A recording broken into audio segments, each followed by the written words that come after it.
Un decreto de necesidad de urgencia es una medida legislativa que dicta el Poder Ejecutivo en competencias que son en principio del Congreso Nacional. De hecho, la Constitución Nacional en primer momento fulmina con carácter de nulidad absoluta e insanable cualquier tipo de medida legislativa del Poder Ejecutivo.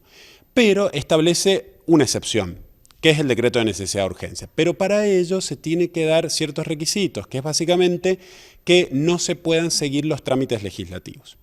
Ahora bien, por no seguir los trámites legislativos no se entiende el hecho de que el Congreso no vaya a aprobar las medidas. O sea, los decretos de necesidad de urgencia no están creados en la Constitución para saltear el Congreso en el caso de que el presidente quiera hacer algo que el Congreso no se lo vaya a aprobar.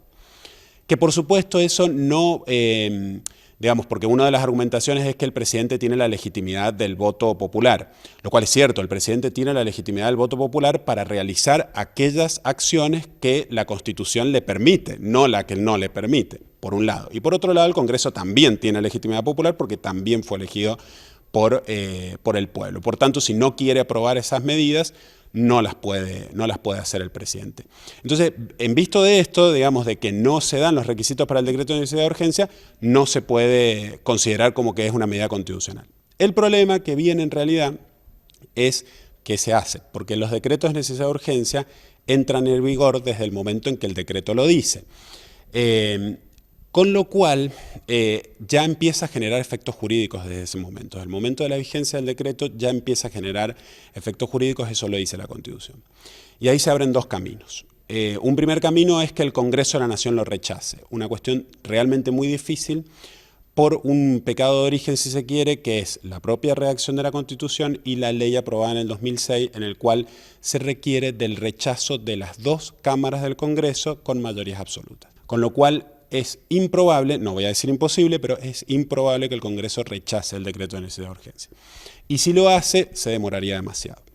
Entonces queda la otra vía, que es la vía judicial.